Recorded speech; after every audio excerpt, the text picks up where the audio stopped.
Oh, I guess I didn't hit share yet. Can you see it now? Yep. Excellent. So whenever you do that, I'll maximize it so that it's got the full screen on the go. Okay, so you can see like the map and Yeah. pictures and All stuff the like graphs that. are Okay. on the outside. Yeah. Yeah.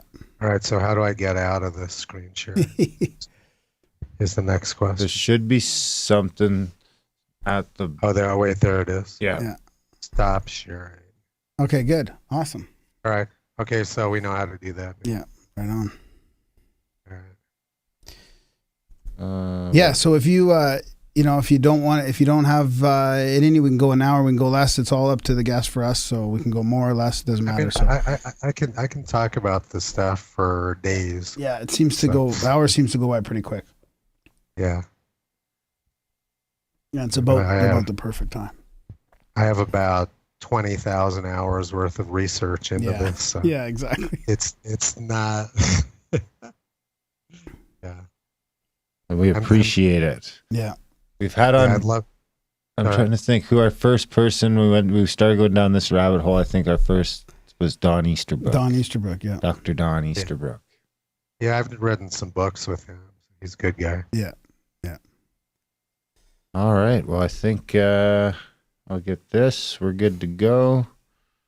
All the shares are out. All the social media posts are done.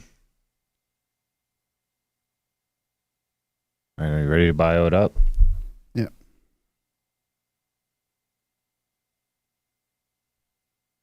All right. Tonight, we're excited to have Tony Heller with us. He's been researching this climate catastrophe crisis thing, whatever you want to call it, for many years. He's been pulling back the curtain on junk science at realclimatescience.com. He's got a great YouTube channel, Tony Heller, with a lot of fantastic videos deconstructing the lies in the mainstream media. So thanks for joining us, Tony. We've been looking forward to this. Well, thank you, Darren. It's thanks for the nice introduction, and it's good to be here.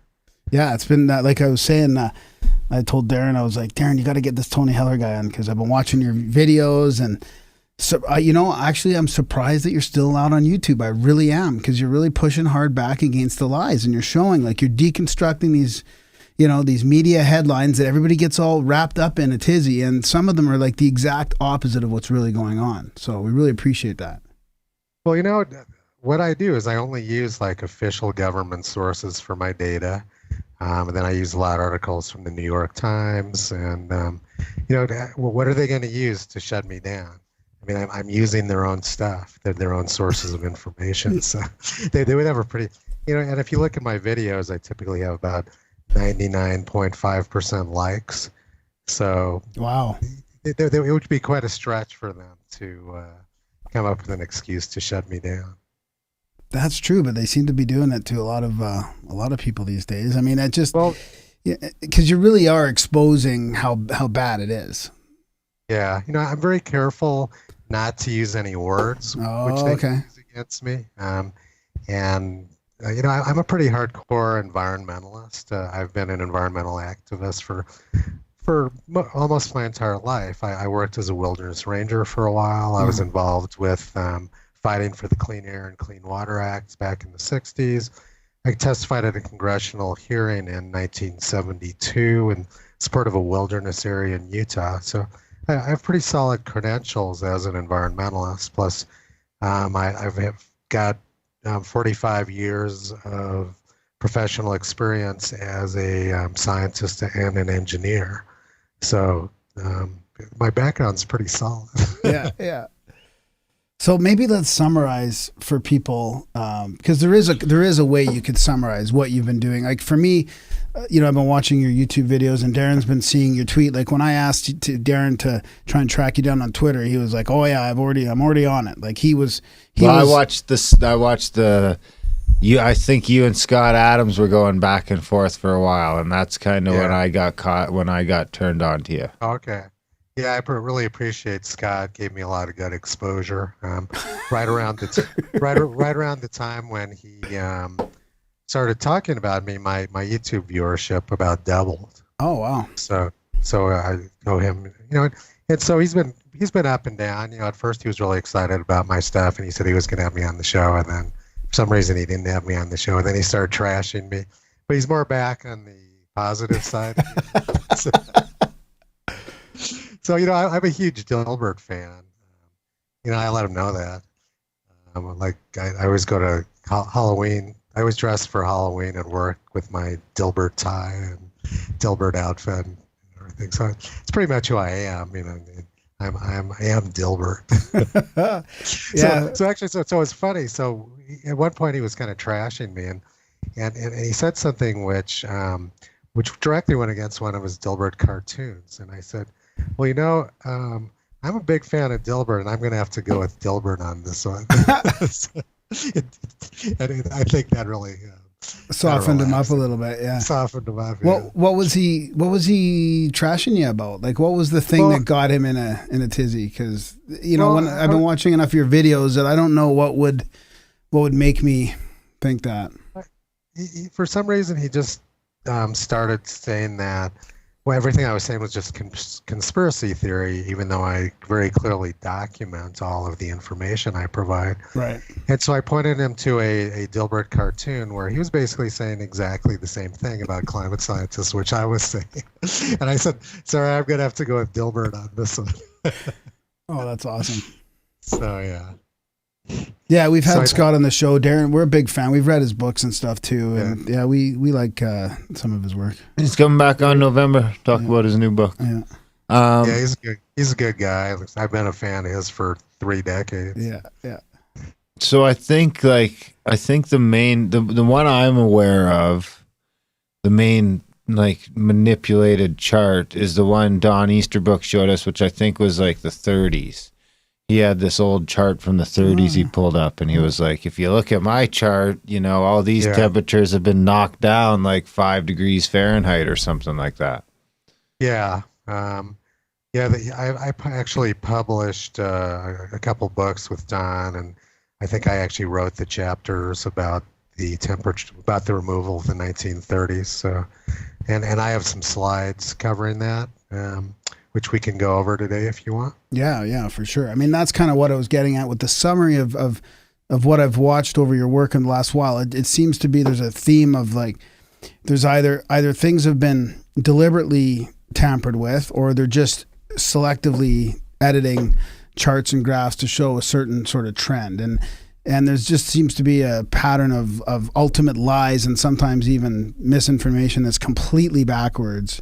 And you've been deconstructing this in a very good way, because you're going back and you're using official data, like you said, and you're just showing the raw data in a way, or the real data, and not showing it. So I think that's kind of how I think I would summarize your work. Maybe you could correct me if I'm wrong. Yeah, that's correct. And nobody ever actually disputes the data I'm providing. But with the resistance I get is people say, well, that's just conspiracy theory, and they don't want to believe that this sort of thing could be going on. And so it's not a matter that they have any evidence that it isn't going on. It's just that it doesn't fit their view of the world. Yeah. They want to believe that what the government's saying and what the press is saying is accurate. And no matter how much information I provide some people showing them that it isn't, they just refuse to accept it because, like I said, it doesn't fit their view of the world. So is that why in on some of your blogs there, I think I saw on your website that you had said you were a heretic from both sides? Like, is that what you mean? Because from Darren and I have been talking about this, like it's kind of a hot button issue for us too, because we don't buy the narrative, but we also don't have any answers and we don't know. And there seems to be a large group of people in the middle that don't buy the man-made global warming problem, but they still think it's warming. Like they're still stuck in it. They don't want to commit to anthropogenic, but they still think it's warming. And then there's your a lot of your work seems to show that that a lot of that's false as well. And I mean, we know, like we talk about all the time here, where it doesn't seem like it's warming where we live. I mean, over the last decades and all that. I mean, there's not a lot of evidence for us that we see, but you hear it so much in the media. It's that I think a lot of people, they back off of that, but they don't really. So it's probably hard for them to accept the stuff that you're showing. Yeah, well, saying that I'm a heretic from both sides. I mean, obviously, climate alarmists don't like me, and a lot of skeptics don't like me either, because there's a lot of skeptics out there who want to maintain this as some sort of academic scientific debate, and I don't see it that way. I see it as a scam. I see it as there's some people out, very powerful people out there with money who have a goal of taking control of the U.S. energy supply. Yeah. And we can talk about later who I would guess that would be. Yeah. And I don't see that there's any science going on here at all. I think originally, maybe 30 years ago, when James Hansen gave his testimony to Congress, and it was very hot back in the 1980s. I think it was easy for people to believe that. But at this point, they're no longer doing any science. And now just about every single story you see about climate is the exact opposite of what's actually going on in the real world. And it's such an obvious scam at this point. And I call it that. I don't want to talk about this as if it's science. And there's some other skeptics out there who don't want me doing that. Yeah. So I get trashed a lot from both sides. Yeah. But I don't care. I'm just doing. I worked as an engineer, as a microprocessor designer. I worked on a lot of the most popular microprocessors in the world, like the Intel i7, which is probably in your laptop. PowerPC, which is in most of the game consoles until about 3 years ago. And I was a key player in that. And my job was to find everything that was wrong with the design before it went to the fab. And so I would just go through and hammer away, boom, boom, find everything that's wrong with it. And it didn't matter to me what other people thought. If an engineer didn't want me finding things wrong with their work, it didn't make any difference to me. My job was to make sure that it didn't go to fab, because that would be a disaster for the company and for their job. So I got very thick skin, and I don't care what other people think. The only thing I care about is getting looking at the data and getting the right answer. And so I do the climate stuff exactly the same way I do my engineering work. Yeah. You don't have a vested interest either way. You're not getting paid by big oil. There's no. Yeah, I'm not right now. I'm not getting any funding. I'm actually hoping that will change sometime in the next year. But for the past 12 years, I haven't had any funding other than some donations on my blog, which I'm very appreciative for. Yeah. They probably work out to a little less than I would have gotten flipping burgers at McDonald's. Yeah. But it's been a huge help. Yeah. People, sending me money, and occasionally I've gotten some pretty decent contributions. Yeah, we can't do it without the people funding our show. Like we get a few donations here and there, and a bunch of people that subscribe monthly, and it helps out a lot. Yeah, cool. Yeah, good to hear. Well, we'd have to burn it down without the supporters. Darren, the world's on fire already, Darren. So it is. It's getting hot out there. I mean, this is probably one of the colder summers again for the third or fourth time in a row, which is a real shame. I'm really predicting winter's going to be a bitch. I just saw the Farmer's Almanac predicted a really harsh winter, at least for the eastern half of the U.S. Anyway.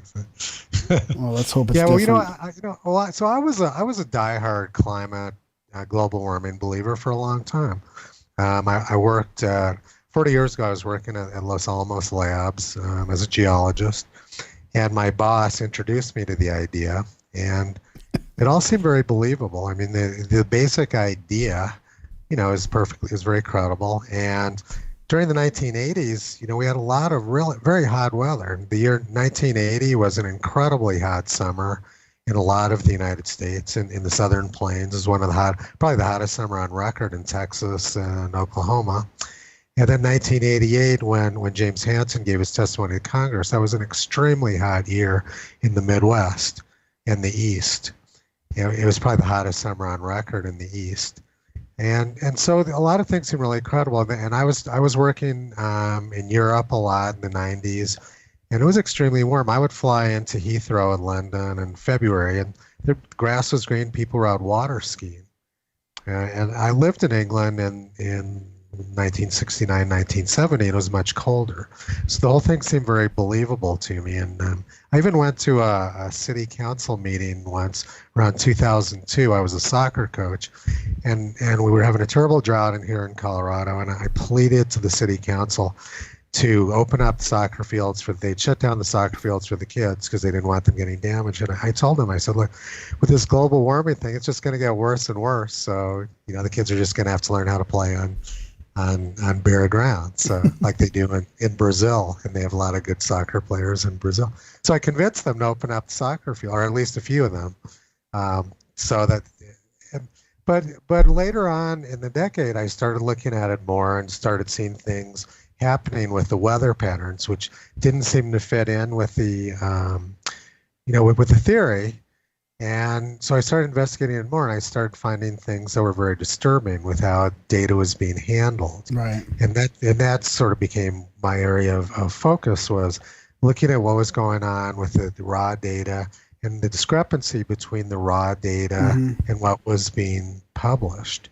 And over the last 12 years, it's gotten much worse. Yeah. And at this point, basically every single article you see in the press about climate is the exact opposite of reality. Yeah. The whole thing's just become a huge scam.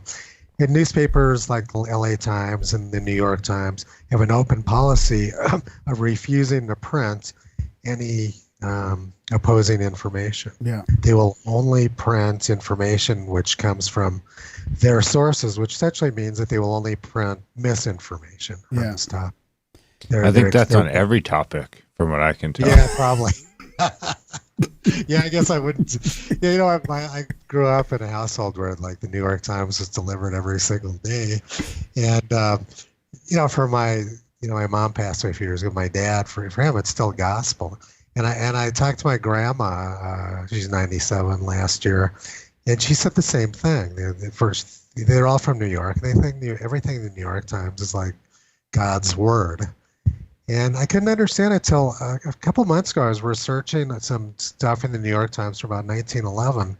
And back then, it was a great newspaper. They had just tons of really interesting, diverse stories about all kinds of topics. I thought, wow, what a great newspaper. Now I think it's complete garbage.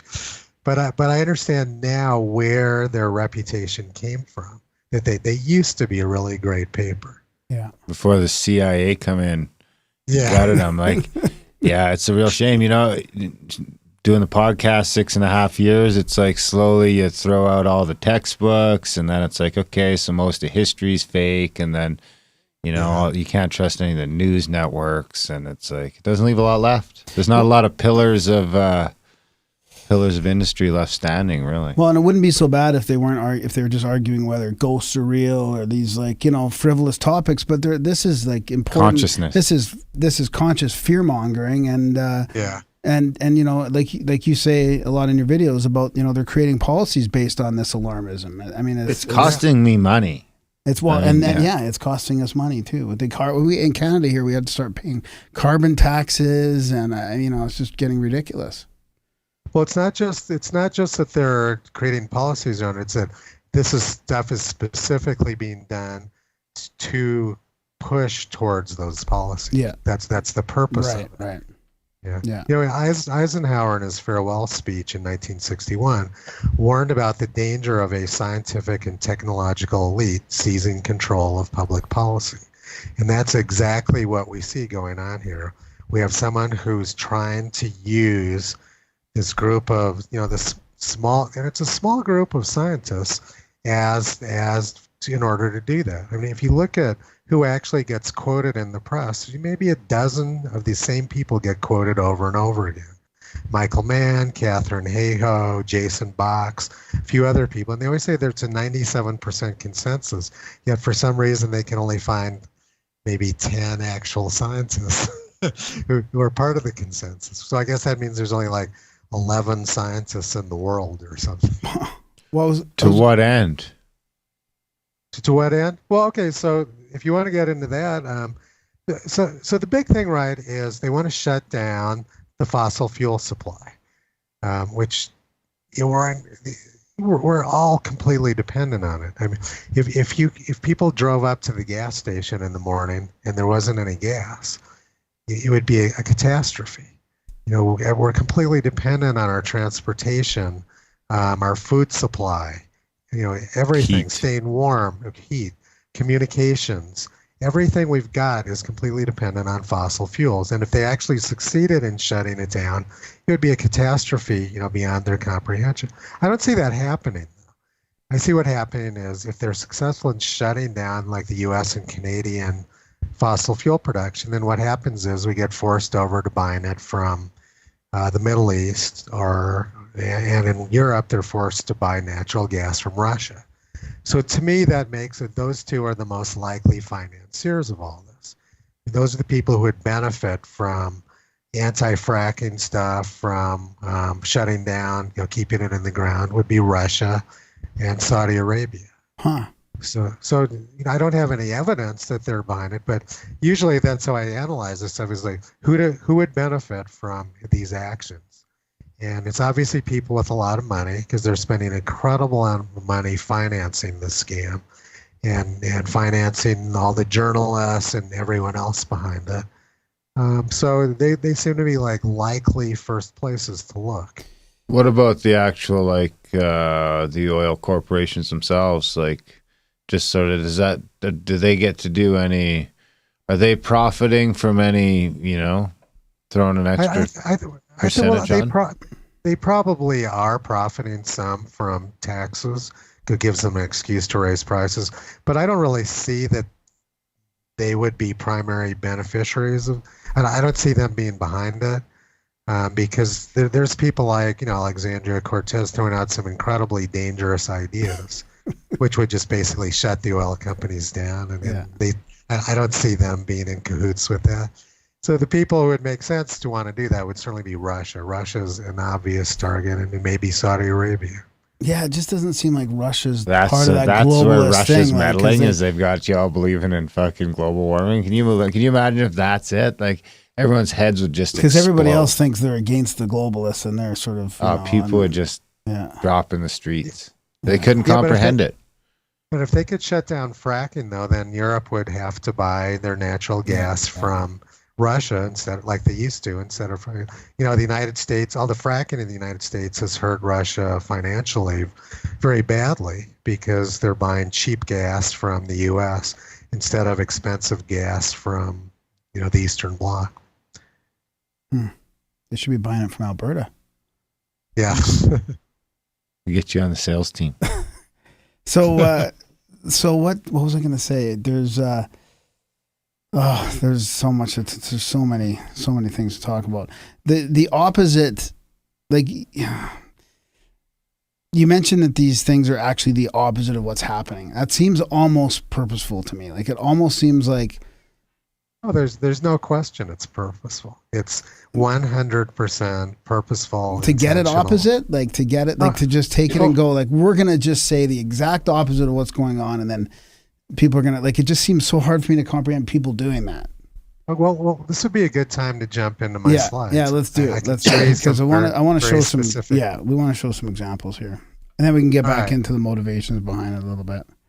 Okay, I'll share my screen here. Yeah, and I like how you mentioned that Eisenhower speech, because most of the people talk about the military-industrial complex part of it, but he did extend it to what you were talking about, which was the tech elite, and there was a separate part of that speech that's very interesting. Yeah. Can you see my screen now? Yep. Okay, good. All right, so this is a page from the U.S. National Climate Assessment from this year. It's from their final report, and this went out to the press and politicians and generated a tremendous amount of hysteria earlier in the year, back around February. And it showed all the evidence for how the United States was going to burn up and we were going to drown, and all kinds of horrible things were going to happen based on these charts. So I'm going to show you, you see my mouse cursor there? Yep. Okay, so I'm going to focus on several of the graphs. This one is U.S. heat waves. It shows U.S. heat waves increasing quite a bit from the 1960s until the current decade. Yeah. Okay, we're going to look at this one, U.S. wildfires, and it shows from 1983 to the present, U.S. wildfires increasing. And the other one I'm going to look at is Arctic sea ice extent. They show Arctic sea ice extent declining from 1979 until the present. Okay, and this, of course, this stuff goes out, and people say, oh yeah, this climate change is real. and it's very bad. You know, it's going to get super hot. We're going to burn up, and then we're going to have fires going to come burn up our houses, and the Arctic's going to melt, and we're all going to drown. Right? That's the idea. Yeah. Okay, so now we're going to well, we're going to look at heat waves first. Now, this is a very odd choice of dates, 1960. Why did they start their graph in 1960? I'm going to show you why. Okay, there's the graph right there, a close-up of it. Okay, this is another page from the supporting material to the National Climate Assessment. This is also part of the official National Climate Assessment document, but it didn't go into the final report. They have a link to it in the final report. But this shows U.S. heat waves going back to the year 1900. They didn't start in 1960. They started in 1900. So what you can see is that around the 1930s, it was really hot. We had incredibly hot years in the 1930s, not just in the United States, but also in Canada. It was also extremely hot during that time. And then it cooled way down until the 1960s. And then it's warmed up a little bit since then, but nowhere near as much as it was in the 1930s. And then if you look at their heat wave magnitude graph, same thing. It was much, much hotter. Heat waves were much worse back in the 1930s, really from about This is an annoying thing about Google Slides. If you put your mouse too close to the bottom, that thing pops up. It drives me nuts when I make in my videos. I don't know why don't they understand that people are using Google Slides to make presentations. I wish there was somebody you could complain to at Google about. But anyway, from about 1910 to about 1960, we had a lot of heat waves, and then it dropped way off. They've gone back up a little bit, but not very much. We're not even back up to where we were back around 1910. And then this graph's also interesting. It shows the warmest temperature of the year. And it shows that in 1930s, it got much hotter, and now we don't get that hot anymore. And this map shows the change in warmest temperature of the year from between 1901 and 1960 and the last 30 years. So you can see that most of the U.S., particularly the eastern U.S., was much warmer from prior to 1960 than it has been in the last 30 years. It's been a little bit warmer in the Rocky Mountain states and some other places in the West, but for the most part, the U.S. was much warmer prior to 1960. So now you can see why they started their graphs in 1960, because it was the low point. So they cherry-picked a low point, and they omitted all of this data prior to 1960 because it shows the exact opposite of the story they're trying to tell. They want people to think that it's getting hotter in the U.S. when actually it's getting cooler. So that's why everyone was freaking out about global cooling in the 70s too, because it looked like an ice age was coming. If that didn't turn around, it would have kept going. Yeah, if that didn't turn around in 70. North America and the Eastern Arctic cooled a tremendous amount between 1940 and 1970. And they had good reason to believe there was an ice age coming in. The ports around Iceland in the 1970, the ports around Iceland were blocked with ice for the first time in a century. So it was extremely cold in the U.S., Canada, and much of the Arctic during that time. Okay, so this is just a close-up of that graph. Cold to heat. 1936 was an unbelievably hot year in the United States and Canada. Thousands of people died in the heat. But then this is the heat wave magnitude of the graph. There's 1936 again. You can see it's much, much hotter than anything since then. And then this is the warm spell days. Because now what I did is I superimposed the graph, which went out on the final report, on the complete graph, which was in their supporting data. You can see exactly what they did. They cherry-picked the one spot on the graph, which they could do to make it look like heat waves are getting worse in the U.S. And it's just blatant fraud, and it's very intentional, right? Yeah, but they even made the red thing step up instead of it going up a little bit in the 80s, and then it starts to level out a little bit after the 2000s. Yeah, right. Yeah, right. Yeah, so it's completely fake, and this sort of stuff doesn't happen by accident. This is obviously very intentional fraud. So now I'll do the same thing for the graph of warmest temperature. You see they did this, except warmest temperature really hasn't gone up much at all.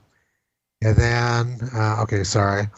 But anyway, so you can see what they did there. So to me, this doesn't happen by accident. And what's really disturbing about this, to me, not so much is that propagandists in the government who put out the final report to this, but what's really disturbing is the fact that hundreds of climate scientists were involved in making the underlying data. So they all know that what was done. They're all aware of the fact that this was fraud and that it's not representative of the U.S. temperature record, yet they remain silent. And that's a big hint as to what's going on. Why did these scientists remain silent? Yeah. And there's very good reason for that. If they opened their mouths, they would be destroyed. They would have their funding cut off. They would have their careers destroyed. They would be ostracized, and generally, most likely, they would just be disavowed. They would be disappeared. And I know many scientists, top scientists like Dr. Bill Gray, who was the leading hurricane researcher in the world. That's exactly what happened to him. So it's a very real problem. So they choose to keep their mouths closed. Well, I even heard that Tim Ball said, I mean, my mom follows him quite a bit, and she was saying, he said that if he had the chance to do it over again, he might not even say anything because his family and him have been so harassed by everybody for even questioning the narrative, Yeah, me and Tim toured Australia a few years ago, actually during the 2016 election, and did some talks over there together and got to know him pretty well. And yeah, he's suffered a tremendous amount over this. Yeah. The other thing is you're talking about like what 3 degrees Fahrenheit there is so that's like what 1 degree Celsius, something like that. And if you took that chart back to like, the end of the ice age? 20,000 BC or something like that, or 100,000 BC. If that chart went back 100,000 years, it would be pretty intense looking. Well, yeah, that's a kind of a different topic, and I wasn't really prepared to discuss that. Yeah. So the whole longer term historical climatology thing's very interesting. Maybe we could do another talk about that sometime. But for this one, I kind of just wanted to talk about just the recent temperature record over the last century or so. Yeah, for sure. Actual fraud. Yeah. Right. Yeah. There's been plenty of fraud in the stuff going back further too. Oh, really? like with Michael Mann and the hockey stick. Yeah. I mean, that's just the whole thing's just massive fraud. So I'm really happy for Tim Ball, and hopefully this will go a long way towards discrediting Michael Mann. Yeah. But okay, now I'm going to go on to the next graph, which was the Arctic sea ice. Mm-hmm. So this is a standard graph we see of Arctic sea ice declining from 1979. And we see this all the time. This was in the National Climate Assessment. And, once again, an interesting choice of dates in 1979, because we've had satellites, taking pictures of the Arctic since the early 1960s. So where did this date 1979 come from?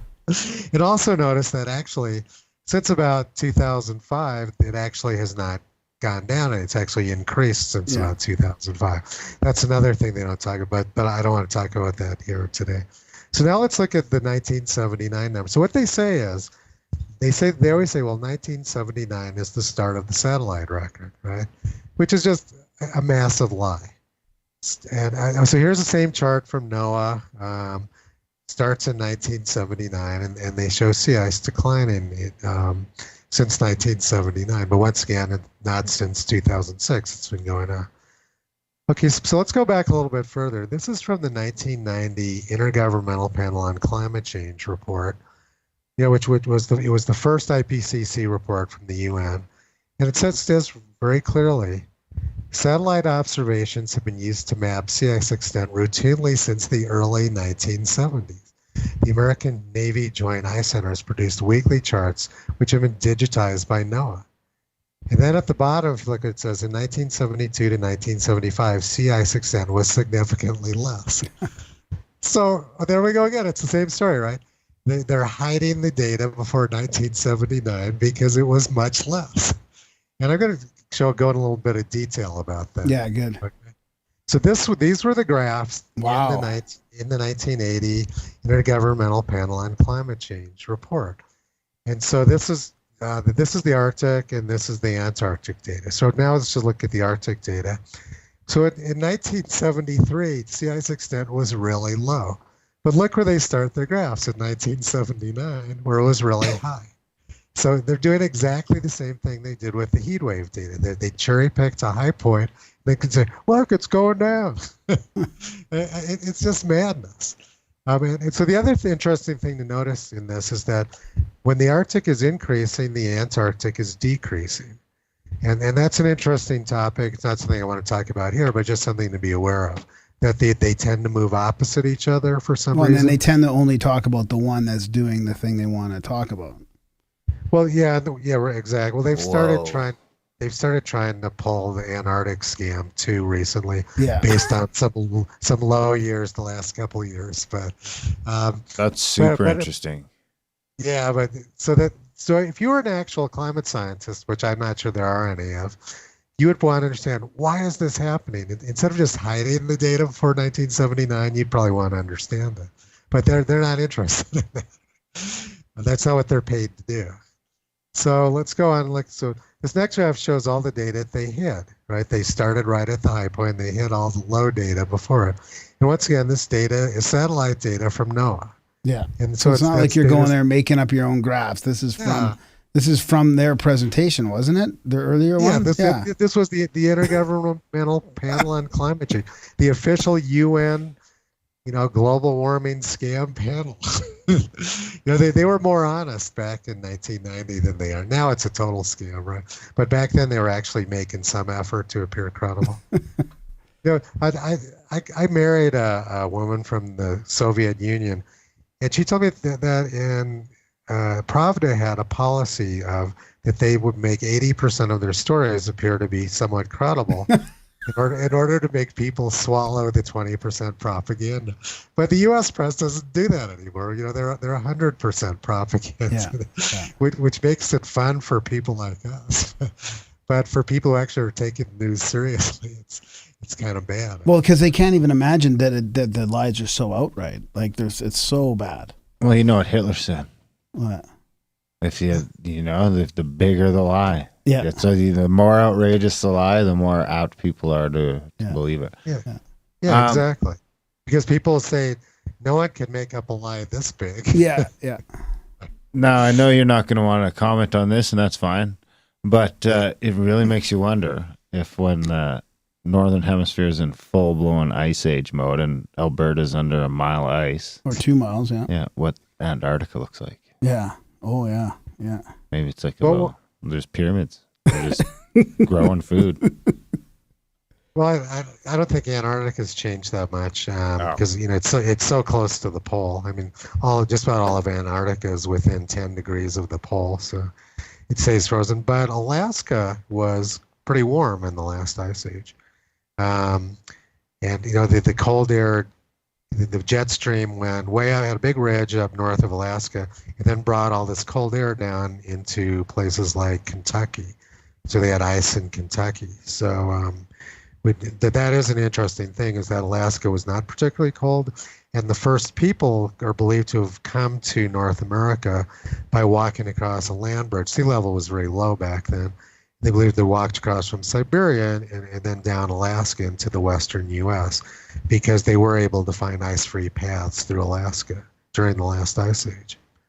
But my undergraduate degree is in geology, so I spent a lot of time studying this. Yeah. Technically, we had a corridor right here, I think. Between the two glaciers? Yeah, between the Laurentide and the other one. Cordilleran? Yeah. I think you were, sort of on the boundary there. Yeah. So now if we go back a little further, this is a report from the 1985 from the Department of Energy, their report projecting the climatic effects of increasing carbon dioxide. So this was the predecessor to the Intergovernmental Panel on Climate Change. And it goes back much further. It shows sea ice extent back to 1925. And you can see there was a huge decline in sea ice from 1925 until the 1950s. And then there was an increase till the 60s. And then it decreased again until the 1970s. And then we know there was a big increase after that to 1979. We know that from the satellite data. So this corresponds very closely with the heat wave data, right? We know it was very hot back in the 1930s, then it cooled way down. Or sorry, it was very warm, and so the ice was disappearing, got very low, and then we went into this cooling phase, and then it started to increase again. And I have collected a tremendous amount of information supporting this, that it was very warm in the 1930s when the sea ice was rapidly declining. And by 1940, the sea ice had gotten very low. So this is more data that's being hidden, right?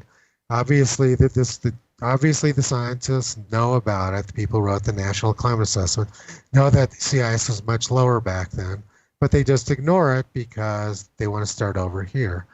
So the next thing I did was I combined the two graphs. I combined the 1985 Department of Energy graph and the 1990 IPCC graph, and you see what they did. They cherry-picked the highest point of the century to start their graphs out. So exactly the same thing they did with the heat wave graph. Yeah. So it's pretty ugly. This sort of thing doesn't happen by accident. It has to be intentional.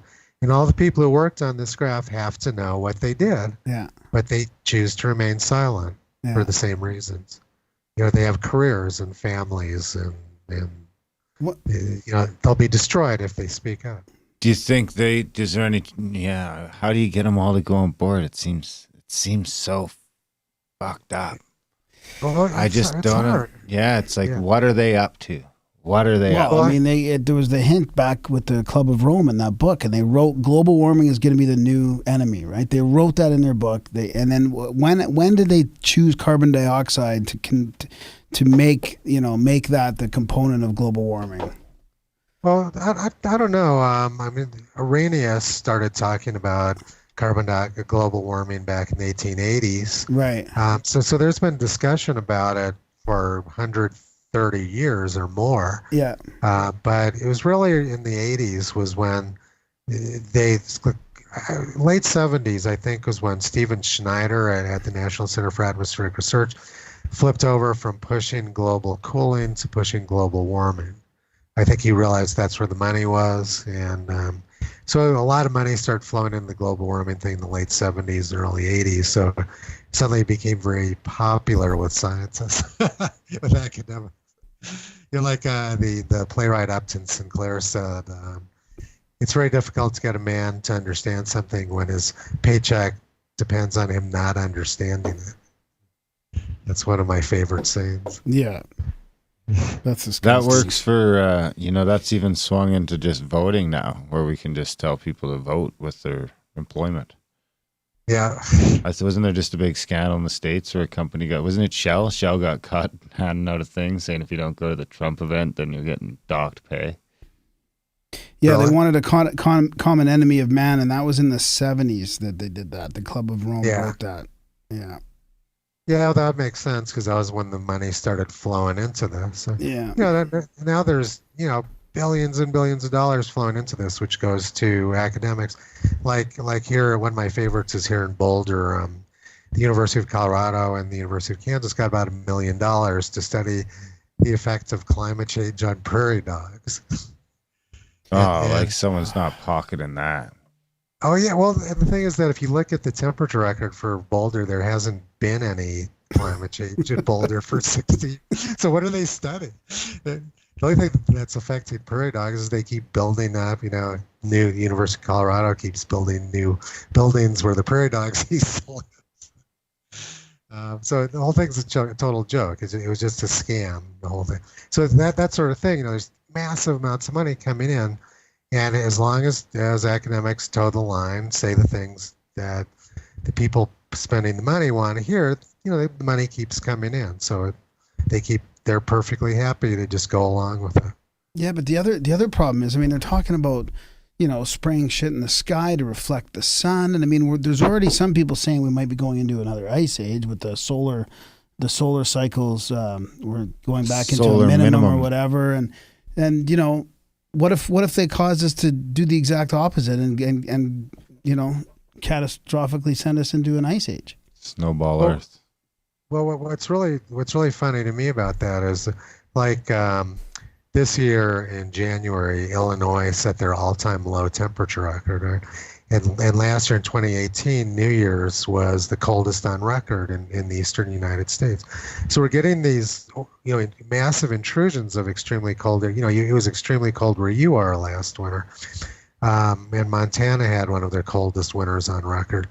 We're getting these intrusions of extremely cold air, which of course they're trying to blame on global warming. So we've got that going on. And then at the same time, they want people to be dependent on solar energy to stay warm. And then at the same time, they want to blot out the sun. Yeah. So it's complete insanity. They want you dependent on solar energy during these record cold snaps. And at the same time, they want to shut down the sun. So where are you going to get the solar energy? It's complete insanity. What are they talking about? These people are literally off their rockers. They don't know what they're doing. And Bill Gates, he's like supposed to be a smart guy. He's one of the people who's trying to finance this, pumping aerosols in the sky. So what's going to happen? It was minus 39 degrees, last January in Illinois. What are they going to do if they blot out the sun and make it another 10 degrees cooler? Yeah, exactly. Yeah, it'd be a catastrophe. And at the same time, they shut down fossil fuels and blot out the sun. There's going to be millions of dead bodies if they're successful at doing what they're doing. Oh, if it starts getting cold in places like California and Arizona and stuff like that, I mean, people will be dropping like flies. I mean, they don't have any insulation in the walls. They don't have furnaces. I mean, it starts getting cold down there even for a couple of weeks, and people are going to find out real quick that if the last ice age is an indication, it won't get cold there. The weather will stay nice in the west, and the cold will go down the eastern half of the continent. And that's what's been happening too. The eastern half of the United States definitely has been getting cooler over the past century. Huh. So I'm not saying we're headed into a new ice age, but the same sort of jet stream patterns which occurred during the ice age have been occurring over the past century. That goes back to that graph you showed us with all the blue dots on it. The U.S. The eastern U.S. and particularly the Midwest has gotten much cooler. We used to get terrible heat waves in the Midwest in the U.S. John Steinbeck wrote about this in The Grapes of Wrath, and millions of people fled the Great Plains of the Midwest and moved to California because the Midwest became unlivable. And it's not like that anymore. It's been very cool and wet and green in the Midwest in recent decades, and we don't get those sort of heat waves anymore. And that's an important piece of information which climate alarmists have worked very hard to hide, and I've worked very hard to expose. Yeah, we just seen heat wave headlines recently. I mean, it's always heat wave is always in there. Yeah, the United States is having one of the coolest summers on record, and they're trying to convince people that we're all going to die from the heat. It's like, what are you talking about? The number of like 90-degree days and 95-degree days and 100-degree days in the U.S. has been very close to the lowest on record this summer. It'll probably be in the bottom 2 or 3 when the summer ends the next couple days. I think it just snowed in Australia too. Yeah, Australia is having extremely cold weather, one of their coldest, August on record. I've been following that pretty close. They've got like 8 feet of snow at their ski areas. Do you still have that chart with that goes all the way across the years from the early 1900s with all the bar graphs and the high? I think it's the highest temperatures maybe across the United States. It's just a good overall view of the U.S. over the last couple hundred and something years. Yeah, I could probably dig that up. I mean, it's probably the same as the one you just showed us anyways, which goes back to 1925. Similar. So you don't have to. It's fine. Yeah. Yeah, maybe if we have some time at the end, I'll look for that. Yeah. But my graphs are very similar to the ones of the National Climate Assessment. Right. So what do they say? Like, what do they say to you? How do they argue back against all this? Or they don't. They don't, eh? No, they ignore me. Yeah. Occasionally, every once in a while, I've gotten through. At one point, Anthony Watts and Judith Curry got involved, and, Yeah. and they started pinging NOAA. And when I showed my graphs of how they were tampering with U.S. temperature data, NOAA's response was the algorithms are working exactly as designed, which to me was a confirmation that they were committing fraud. But that's not how they, that's not how Judith Curry and Anthony Watts interpreted it. I don't think so. Huh. But interesting. Last week, the New York Times made a mistake of responding to me about this heat wave stuff, and they made a huge mistake, which I'm going to be exposing in the next day or two. Can you give us a sneak peek of that? Yeah. Okay. So basically, what they said was, so I showed how they were cherry picking 1960 as a start date for their heat wave graphs, just like we're in the National Climate Assessment. And so they came back with this explanation of how the data prior to 1960 isn't reliable. Yeah, which was a huge smoking gun for me, because that's exactly the point. The data from 1960 prior to 1960, like the global temperature data from prior to 1960, isn't reliable. And so you see all these temperature graphs from NASA and NOAA prior to 1960. It's fake data, and that's what I'm going to be showing. It actually was very warm back outside of the okay. So, I missed a point. The U.S. temperature data prior to 1960 is extremely reliable. The U.S. has by far the best temperature record in the world. And I'm going to be showing you a slide of that in a minute. But the rest of the world it's horrible. There's Western Europe has a few places with decent data. A few places in Canada have good data. Parts of Australia have good data. But when you look at the long-term global temperature record, about 95% of the good data is from the U.S. Yeah. So them hiding the U.S. temperature data prior to 1960 has no justification. But the global temperature data, which is the core of the global warming thing, the data before 1960 is garbage. And that's exactly, and the New York Times saying that was a tremendous boon to me. And I'm going to be taking full advantage of that. I see. Yeah, you also highlighted some data from South America. I think that, if you look at certain stations that are measuring the temperatures, they haven't changed at all. But the one that they're using in their averaging algorithm is the one that, or the one that's pushing the temperature up is the one that's been in the center of a city or whatever, where there's that heat. What do you call that? Yeah.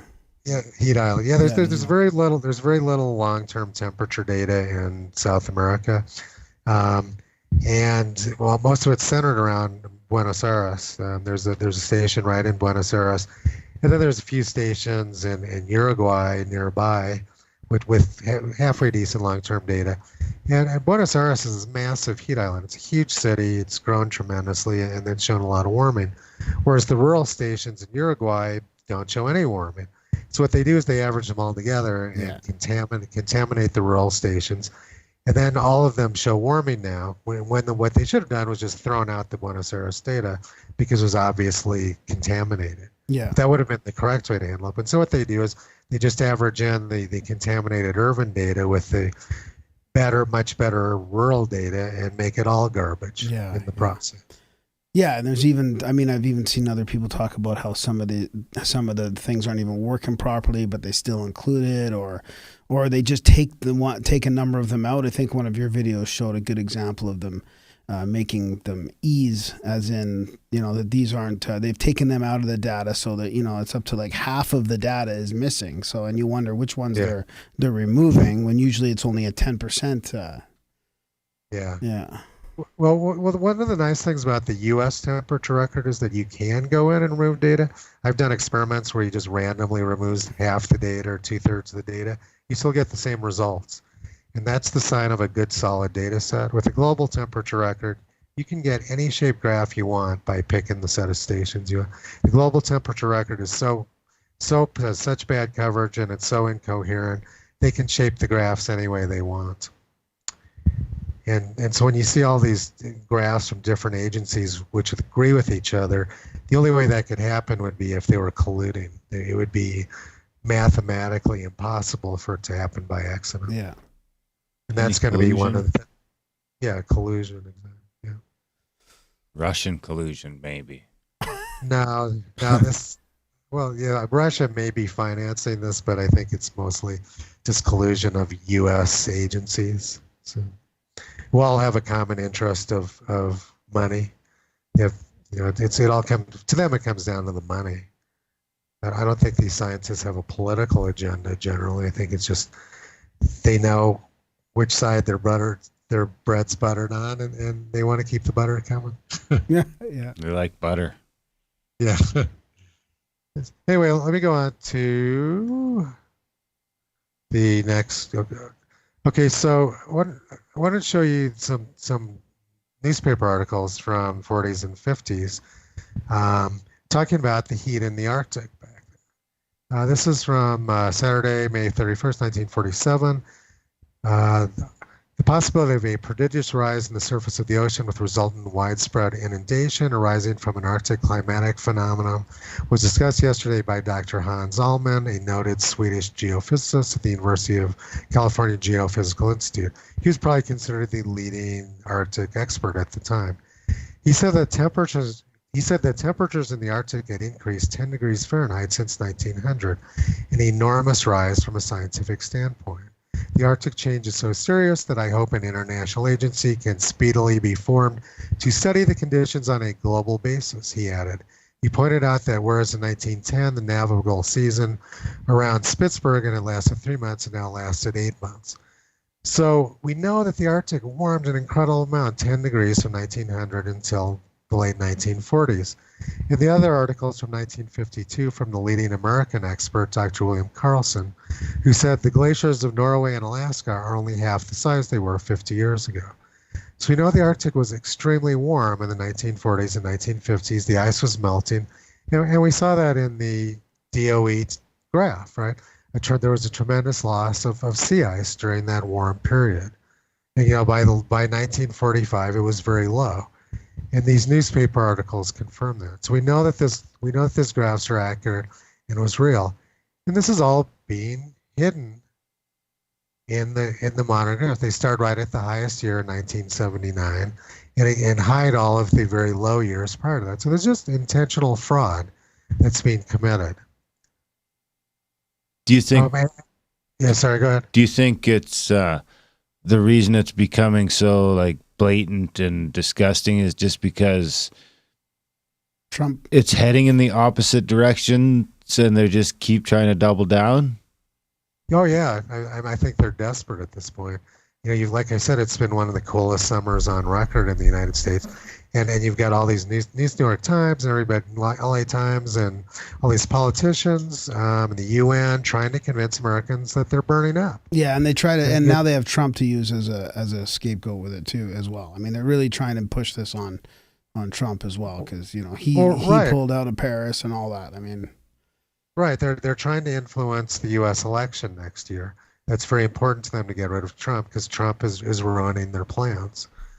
So that's what I see it as. It's propaganda and directed towards the election next year. What's this I'm looking at? That looks like a volcano. All right, so you remember how for the graph, let's go back and look at it. The IPCC graph, which showing South American or Antarctic sea ice back in the 1970s, how it showed a prodigious decline and was very low in the late 1970s. And that data is being. So this was a map, a satellite image, which was published in National Geographic in November 1976 issue, and it shows January sea ice around Antarctica, and you can see there was almost none. The ice was melted almost all the way back to the edge of the continent. So this confirms the IPCC graph from 1990. There was almost no sea ice around Antarctica in January 1990, less than there is now, and that's a very important data point. And it's something that, of course, he won't hear about in the press. And, of course, National Geographic never talks about their stuff from the past, which refutes everything they say in the present. They had an article in 1967, a very detailed study of glaciers. They stated flat out stated that glacier behavior is controlled by sunspots. It correlates with sunspots. Of course, you would never see them admit that in National Geographic now, No. because now it's just a propaganda rag when it Yeah. comes to Yeah, most of them are. I mean, geez, all these ones. Right, right. But anyway, so okay, so here's the last set I wanted to show you. This is U.S. wildfires. And once again, they picked an amazing date of 1983. Oh, too bad they didn't go with 81. It could have been my tenure. Yes. What a great. Is that when you were born? Yeah, it could have been my legacy. Yeah. Oh, I'm the you're- wildfire guy. I came in, all these fires came up. Darren caused the fires. I was just tweeted a Fleetwood Mac concert from 1979 last night. So you weren't even a twinkle in the eye yet. No. Yeah. But anyway, yeah. So in 1981, I guess maybe or 1983. Yeah. Well, how did they pick that year? So I'll show you how they picked that. Okay, here's a graph from the U.S. Forest Service showing wildfire burn acreage in the United States going back to 1960. You can see there was a huge spike in the 1930s. Jeez. And then it plummeted until the 1960s. It actually kept going down until about, 1983. Jeez. So it declined from 1930 until 1983, and then it started going up again a little bit. So they cherry-picked the years from 1983 to put it in the final report of the National Climate Assessment. And this is not surprising. It was very hot and dry. We were having tremendous heat waves in the 1930s, so of course we had a lot of burn acreage back then. You can see how this fire burn acreage graph very closely resembles the heat wave graph. Yeah. Right, there's the heat wave graph right there. It's the same shape graph. So not surprisingly, fires go along with heat waves and drought. Heat wave is generally associated with drought. So now here's where I overlaid the final report graph on the National Forest Service graph, and you can see what they did. There's really not much of a trend at all, but they just blew it way up and made it look like there was this trend going on. It's all completely fake. It's obviously intentional, and it's completely fraudulent.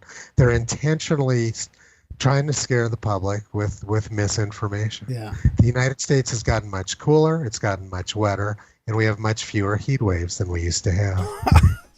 It's just mind-blowing. It is. It's mind-blowing. I mean, it's tremendous fun for me, but and they can't refute it because I'm using their own data. Everything I've shown you here is official U.S. government graphs. Thank God for people like you that are just going in and digging into this and doing it. It's like state-controlled propaganda. I mean, it's disgusting. It is disgusting, but it's tremendously fun for me. I agree. Until they come for us. Yeah, but it's weird because it's state controlled, but it's not condoned by Trump. Like it's state controlled, but it's. Can you stop bringing it back to? No. But I'm just saying he physically pulled out of Paris, right? I mean, there is a big conflict going on. How deep you think it goes, or whatever, but it's state, yet it's not the United States. It's deeper than that. Well, it's pretty clear that the UN is a huge player in this. Yeah, like you could say state being UN in a way. Yeah. It's still all the same old players from way back. Yeah. Yeah. Anyway, so this graph shows all the data which they had, and they quite cleverly started at 1983. Anyway, okay, so this next map is what I was talking about earlier. This shows where NOAA has good daily temperature records in the year 1920. You see that almost all of it is from the United States. There was almost none in South America. All they show is just around Buenos Aires, the stations I was discussing earlier. There's a little bit in Europe. There's actually fairly decent temperature records in Germany and Spain and parts of France. And then in parts of Australia, they have some fairly decent temperature record out down the east coast of Australia and in southwest Australia. But most of the world, like in Russia and Africa and most of Canada, South America, Greenland, Antarctica, they have very little high quality temperature data. So when they release global temperature graphs, claiming that they have coverage over the whole Earth is just complete garbage. Most of the temperatures they're using from around the world are just very spotty records from really poor quality temperature stations, and they average them all together and mix in the urban data, and the data becomes completely meaningless. So and that's what I'm going to be talking about. And with the New York Times saying that the data for 1960 is no good, that really gives me a big help, and I really appreciate them making that mistake. And I will be leveraging it to full advantage moving forward. Because my big focus, what I'm trying to do, I'm working with a lot of people in Washington on, is trying to get rid of the CO2 endangerment finding. And that was this finding which the EPA put out, that CO2 is a pollutant, which gives them the right to regulate it. And that's the legal basis for shutting down fossil fuels. Without that CO2 endangerment finding, the EPA doesn't have any power. And so that's what we're trying to do. We're trying to get the Trump administration to order a review of that. And so the New York Times gave me a big boost, and I'm very grateful to them. Because now you can show that CO2 is also not correlated to that the temperature increase. Well, I've been showing that. Yeah, exactly. But with the New York Times on board, they were trying to defend themselves and instead stuck their foot in their mouth. So, thank you, New York Times. I forgot what my next. Okay, so just wanted to show you how they've altered the U.S. temperature record. This was the official U.S. NASA temperature graph in 1999. This is 1934, and this is 1998. And 1934 was the hottest year, and it was the hottest year in the U.S.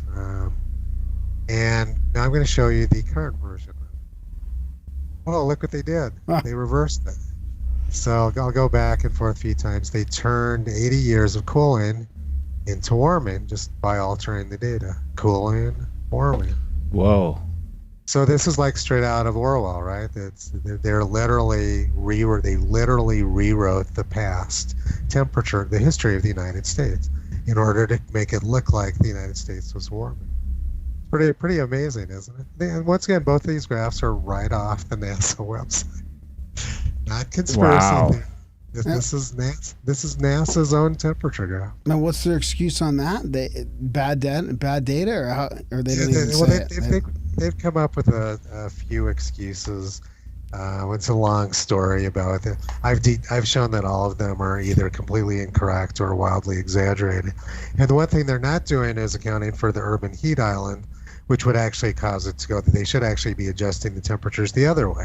Yeah. Because as our cities have grown, and as people we've paved over roads and put in air conditioning and heating everywhere, and then snow removal, temperatures everywhere have increased as a result of that, and they're not accounting for that. So the adjustment should be going the opposite way of what they're actually doing.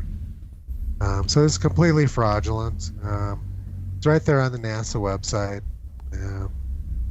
Okay, so this next graph shows both of them together. The blue line is the unadjusted NOAA U.S. temperatures, and the red line is the adjusted data, which is what they showed to the public. They don't. This data is available, but it's very hard to access. So I've released a bunch of tools so that other people can access it, and everyone who's used it has come to the same conclusion as I have, is that they've massively cooled the past, and now they're massively warming the present. So instead of cooling the present for urban heat island effects, they're actually warming it. These people have a lot of nerve. Okay, and so this next graph shows the adjustments that are being made. So they're cooling the past about 1.5 degrees Fahrenheit, and they're warming the present nearly 1 degree Fahrenheit. So they're doing about 2.5 degrees Fahrenheit data tampering. And this is the real hockey stick, right? Yeah. This is their hockey stick of data tampering. But the next graph is the real smoking gun of fraud. In this graph, what I plotted was the adjustment versus year from 1890. I hate it when Google does that. It drives me. Yeah. Okay, but it really limits me when I'm doing my videos, because I can't ever bring the mouse down to the bottom of the screen without that popping up. So I can't say how many hours I've wasted shooting the same video over and over again, because I want to point to something down here, and then that pops up, and I have to wait for it to go away and then do it again. So it's very aggravating. But anyway, this goes from 1895 to the present. So the next graph, I'm plotting the same thing, but this time instead of plotting years, I'm plotting atmospheric carbon dioxide levels. So this goes back to about 1895 when CO2 was a little below 300 parts per million, and now it's like 410 parts per million. And something amazing happens. It's a straight line. So you can see what they're doing is they're actually adjusting the data precisely to match the increase in carbon dioxide. So what they're doing is they're altering the data to match their theory. Right. Which is the ultimate scientific fraud. So, wow. So this is, like I said, every single thing I've shown you is straight off of, official government agencies and a few newspaper articles from well-known newspapers. Yeah. Which were quoting well-respected scientists. Yeah. And so, what can you say? I mean, the fraud is so blatantly obvious. And so, which is why they won't confront me. They don't sue me. They don't confront me. They won't respond to me because I've got their number. And they're just always hoping that people, and they do things like they censor me. Twitter has blocked me a few times. They censor my images. YouTube puts little propaganda banners on all of my, videos and the New York Times, the New York Times writes hit pieces about me, but they won't talk to me. CNN's done the same thing. They've done hit pieces about me, but they refuse to talk to me. Oh, that's just mind blowing. Yeah, I mean, we're living 1984. We have the Ministry of Truth. They're literally rewriting history. Yeah, and not only that, but they're rewriting the present as well. Whether it's the Greenland propaganda that you talked about recently, or the fires in the Amazon, or the sea level rise. You had a great video on the fakest July on record, which was incredible. Yeah. I mean, it's constant. It's not just changing the history, but they're changing what's happening right now too. Well, that's what makes it so much fun for me. I mean, I can just go to Google News in the morning, type in global warming or climate change, and essentially every single article that comes up is completely fraudulent. It gives me all kinds of creative energy. I know what then I'm just annoyed because then I have to go actually work for a living, so that I lose 8 hours a day going off and doing my job. I wish I could just spend all my time doing this stuff because it's tremendous fun for me. The work I do the engineering work I do is extremely hard, and this stuff is just so easy because it's like shooting fish in a barrel. Do you think really, it's going to come to a head here soon? I have no idea. I wouldn't make any predictions about it. I think the next year's election in the U.S. is going to be tremendous, and the election in Canada this autumn are going to be really important.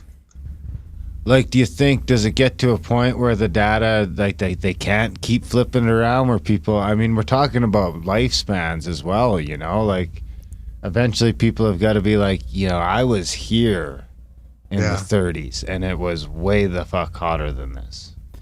Well, okay, so that's something I was about to do a video about is they use all these children like Greta and Alexandria because they don't have any knowledge of history. They're young, they'll believe anything that they're told, and as far as they know, they're told that there didn't used to be any hurricanes or fires and it never used to get hot, and they believe it because they don't have any frame of reference otherwise. And then you got them like Alexandria Cortez. She lives in Brooklyn, which, I can understand why living in Brooklyn, you would think the world is falling apart because it's not a very nice place. But it's hard, obviously much harder to convince people who are older who've actually lived through it. But like the heat of the 1930s, I've talked to my parents about it. They were born in late 20s, early 30s. They don't remember it. They were little kids. So really, you would have to be probably close to 100 years old to have any chance of remembering this stuff. Well, the thing is, less and less people are believing the media, but they still somehow have a stranglehold on the culture. And it's not that they're watching it on TV, but I think they've just got enough of their fingers in the internet where their stories are still, going viral and still brainwashing them. People don't want to leave. It doesn't help that, like, there's this weird sort of like adult child sort of thing coming up where, you know, people are looking for a government to take more control of them, and it's like they need that overarching body to sort of tell them the truth and that everything's going to be all, you know, it's almost like that. It's like, it's from the people standpoint, or the sheeple, whatever you want to call them. It's almost like, I don't know what the word is, but it's like a willful ignorance for sure. Well, I think that, you know, what I found is that people in cities tend to believe that the world's falling apart because they live in a really crummy environment, whereas people who live out in the country don't. The farmers certainly don't believe it. That's generally interesting. Although here in Boulder, where I am, you know, the weather is beautiful and the environment's beautiful, and you can still find a huge amount of people who believe in this just because they listen to NPR and yeah. You know, it's like 80% left-wing nutcases here in Boulder, and so they're constantly propagandized with this stuff. And so even though it completely is opposite of their own experience, what they see, you know, they'll still believe things like the Arctic is melting because they've never been to the Arctic, and NPR is telling them that the Arctic's melting, so they'll believe it. And I think that's a big part of this whole scam, is that they always make it someplace that's really far away, which no one will ever see, and they don't know that they're lying about it. Right? It's always the Arctic or Antarctica or, you know, some Pacific island which no one will ever go to. Yeah. If they came in and they said it's getting super hot in Boulder, you know, some of the locals might be skeptical because it's not.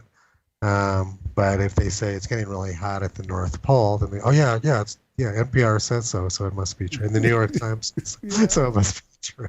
Well, you know, the Maldives, that island that's sinking.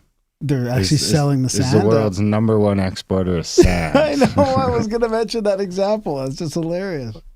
Yeah, well, there was all predictions in 1988 that Maldives would be underwater in 30 years, which was last year. So one of my favorite things on Twitter is I just go into the Maldives webcams every day and like show pictures of all these tourists having a good time on the beach. And I always label it something like climate terror in the Maldives. Yeah. Yeah, or the one, like you did a video and it was all the different predictions throughout the decades of the Arctic melting, I think. You know, and then it's got more than ever right now. And, you know, just a few years ago, they were saying it was 2019 or 2018 or 2020 when it was going to be melted. Yeah, you know, it's supposed to melt in 2008 and. Well, the disgusting thing is 2012 and 2013, 2014, 2015, 16, 17. 12 years. 12 years. I think they quit. Yeah, I think they actually quit the last couple of years after failing year after. But if you look at the sea ice graphs from going back to when they started these predictions in 2007, there hasn't been any change in Arctic sea ice since they started making these predictions. The whole thing's a total farce. Yeah, what were you gonna say, Darren? I forget. Yeah, bastards. Those. So. I mean, what do you suggest we do as people that are listening to this, people that are just normal people that are open-minded to different views, and yet they are, you know, they do encounter people in their life. I mean, of course, they can forward your videos to them and stuff like that. Your videos are very easy to watch, but is there other stuff? Also, got to mention your website as well, because you do have a whole bunch of articles, old articles that people can read that show that it's not just you know, temperatures on graphs, but they were actually talking about it in the papers of the time in the early 1900s and stuff like that. Yeah, definitely. I present a huge amount of historical information, and I got a really nice some put a really nice comment on my blog about it today. If you look at the top of my blog, you'll see there's I just posted his comment, and I think people have found it very helpful. I did a big story yesterday about the extreme weather of 1913, which I knew a little bit about prior to yesterday, but when I started researching, I was just blown away at the horrific conditions people lived through in the United States in 1913. The world's record temperature of 134 degrees was set in California that year. And then there were terrific heat waves all summer. And there were these huge, massive floods and tornadoes all across the U.S. that year. And tremendous suffering, hundreds of thousands of people homeless, and huge numbers of people dead. And I didn't know about this, most of it, until yesterday. So I did a long expose of it. I think people were really touched by the horrific suffering that people went through back then. And then when you compare that against all this idiotic rhetoric from people like Greta, who live completely, comfortable, pampered lives all their life, talking about how horrible they have it, and you compare it against the very real human suffering which people had 100 years ago, I think it strikes a chord with people that this whole thing's a scam. The gap between all these millennials who think that they're suffering when for them, having a weak phone signal is suffering compared to when people were starving to death or drowning or freezing to death 100 years ago. It's, the contrast is pretty extreme. So, if you could point people to my website, I think it's really helpful in my videos. And just getting people talking about it, ask them, what climate change have you seen? Are you seeing more extreme weather? Or are you seeing it getting hotter? Because I think most people will have a hard time with that sort of question. Well, I like the idea that it's a long game to control the oil supply, because that would make sense. That would make sense in their fascist agenda. Right. Well, for me, I always look at who benefits. When I see a big lie, I always think who benefits from it.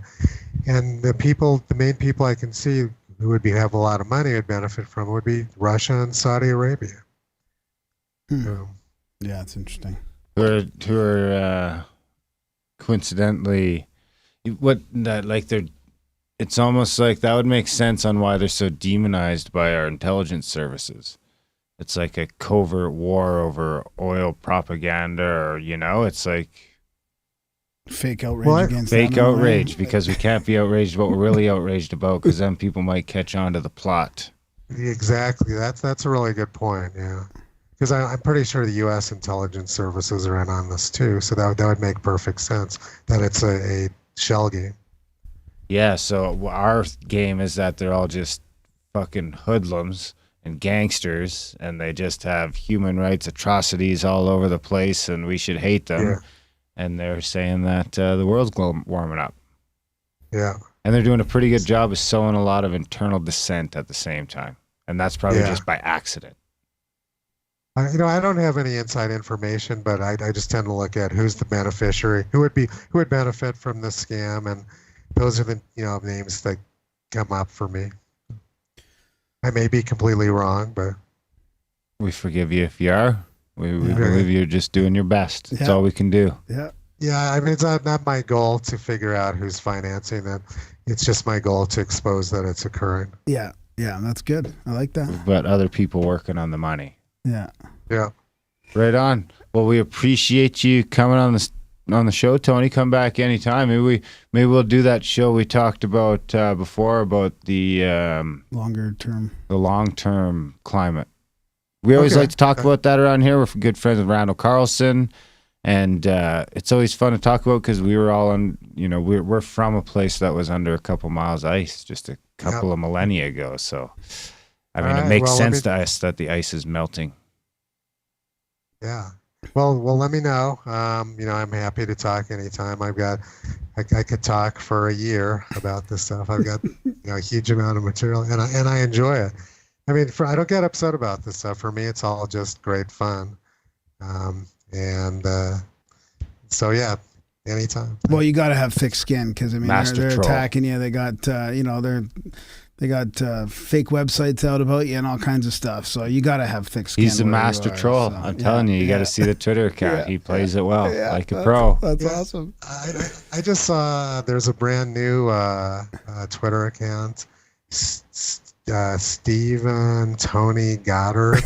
It intended to confuse people. I think it just appeared in the last couple of days. Oh, that's funny. Yeah. If you do a Google search, usually the first things that come up are someone pretending to be me and trashing me. I give speeches I gave a speech to the Boulder Libertarians a couple months ago, and someone asked me, he says, "Why are you so self-effacing on the internet?"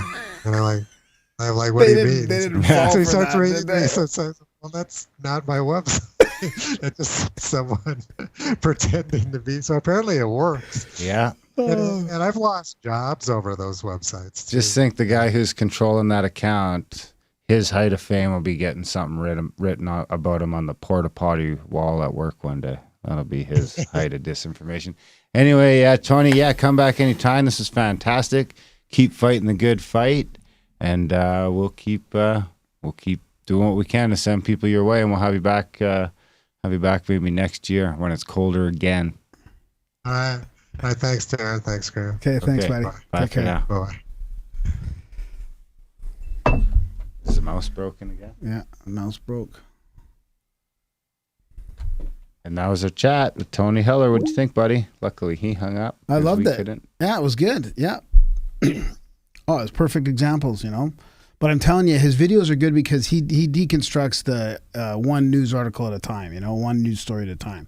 Like he's done the one on Greenland and the one on the forest fires, and he just grabs their data and shows it and shows how they're lying about it. Like the one on Greenland was completely the opposite of what they're saying. Like they're saying there's ice, like this ice was retreating and all that. And when you look and they're using people's pictures, that the guy's like, you can't use this picture. I'm not on a glacier. I'm on the sea ice.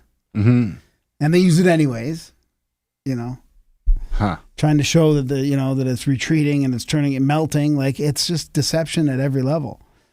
This is not good. And it's actually expanding, like 6 inches a day or something like that. The glacier's been expanding. So I just don't know what to believe anymore. Once they start flipping charts around and actual data manipulation, that's a slippery slope, which do exist, Scott Adams. Yep. Which do exist, because I would argue we've been careening down one for a half a century or so. Yeah. Wonder what's at the bottom. Anyway, big thanks, Tony, for coming on the show. Big thanks to the people who watch and the people who support Tony's work. While you're on the internet supporting stuff, head over to grimerica.ca/support. Support the show. Actually, by the time this show comes out as a podcast, we'll have the brand new website up, the brand new support page, Stripe, Patreon, cryptocurrency, PayPal, bunch of different options, monthlies, one-times, you name it. I've finally taken myself completely out of the mix. So when you sign up for a monthly anywhere, it should automatically give you all the info you need. Wow, really? Yeah. It's no longer manual? No. Great. Fantastic. We'll see. Yeah, It only we'll see took how it 7 works. years. Yeah. I mean, we've only been getting support. Well, it's for not 3 or 4. fully it's not fully secure either, really. I mean, like for them it is, but for us, like, are you it's easy for people to pyrite us. Yeah. We're highly That's what pyritable. Shouldn't say our black budget is hackable, but Yeah, you should say that, really. Why would you say that? Your shorts are too tight. Going from short shorts to tight shorts. yeah. My shorts didn't get Support the tighter. show. My legs got a little Your bigger. legs are just getting bigger. You need to upgrade your wardrobe. Let's save that. Actually. Let's save that kind of chat for the intro. Do you ever have those times when you start looking at your pants and they're all got massive holes in the crotch and stuff, and you're like, how am I fucking still wearing these? Yeah, I'm Yeah. bad with pants, especially. Yeah, Like I just threw out like 3 pairs. I 2 hate pairs. buying pants. Oh, me too. I got to go to just do the Winners. You go to Winners and buy like 4 pairs. The bottoms will be like falling apart off. Or you go to Gap and you find those cheap jeans because you work like I don't want to wear expensive pants all day, right? So you go to get those cheap ones that fit. You find the ones that fit. Just buy like 5 pairs. That's right. Yeah, grimerica.ca/support so we can get some pants that fit. We do appreciate it. We couldn't do the show without you. We love you. Thanks for listening. We will see you next. And if you're listening to this on the podcast, you made it all the way to the end. Go back and watch us on YouTube. Well, we'll say something in the intro. Search Grimerica Tony Heller, and I will, but just in case we forget. I mean, it's a long time from now when we'll be doing the intro. Why don't you put the link for this in the show notes? I do. For what? For this video. So that they don't I'll put the link of this video in the podcast show so that notes. they don't have to go and search anything. You can Grimerica just Tony follow Heller. the link in the show notes. How about you do that? I will. I do. I do it all the time. That's what I do. Apparently not. Just Google it. We don't even have show notes, man. Just figure it out. Just figure it out. Tony Heller. Just Google Tony Heller. There's your show notes. Support the show. And don't watch the web. Be aware of the webs. There's a whole parody website. So that's to me a hint that he's onto something here. One day there's going to be a he's telling parody. the truth because there's some people that created a massive website to try and be fake him. So to me, that means he's right. One day there'll be a fake Gramerica He's right. website. No, there won't be. I already have the URLs. Oh, do you? Gramerica? Yeah. Both spelling. Yeah. Good. I know it's going to be a tribute of every picture I've ever taken of you. Oh, don't do that. That's not good. America.ca/support. All right, guys. Thanks for listening, and we will see you next week. A good 90-minuter. I know now we're rushing for the next one. We have like an hour. I got to see if, I tried to get him early, right? So I got to. Oh, did he answer? I don't know. I'm hungry. I wish there was fucking stores out here. We should open a little convenience store. Service the local markets. Maybe that's what we could do with the studio by day. It's a little convenience store. Got some Red Bulls. You get coffee. Who could we get in here making little sandwiches, maybe? What if there's enough businesses all around here? Make it work so we get free snacks. And we could get the day Just old. advertising? The day old sandwiches. We don't want to do advertising. Not advertising. It's got to be free. No, we'll get someone in here selling food to all the businesses around here to be like a cafe by day. Oh, my God. America Cafe. There's not enough fucking businesses around here to support anything. Well, there's fucking 6, 12. That's why they have lunch trucks roaming around everywhere. We should get a lunch truck come by here at night. Food truck. Just for us. We might as well just get skip the dishes. The live show? Would that work? Probably. Do you have it count? I don't know. I Okay. tried to I gotta order go- weed here I and gotta they go to the wouldn't bathroom. deliver. Really? Oh, jeez. Well, good. But I mean, it's pretty sketchy. I mean, if you were some 120-pound girl coming out delivering skip the dishes, would you want to drive into this? Like, just drive it, especially when it's dark. Just like drive between the two buildings out front. It's gonna look weird. Just keep going. All right, live show. Are we doing an intro then? Yeah. When in like 10? Yeah. We'll be back in 10 minutes. 10 I'm or ready to go. So 10 minutes with an intro.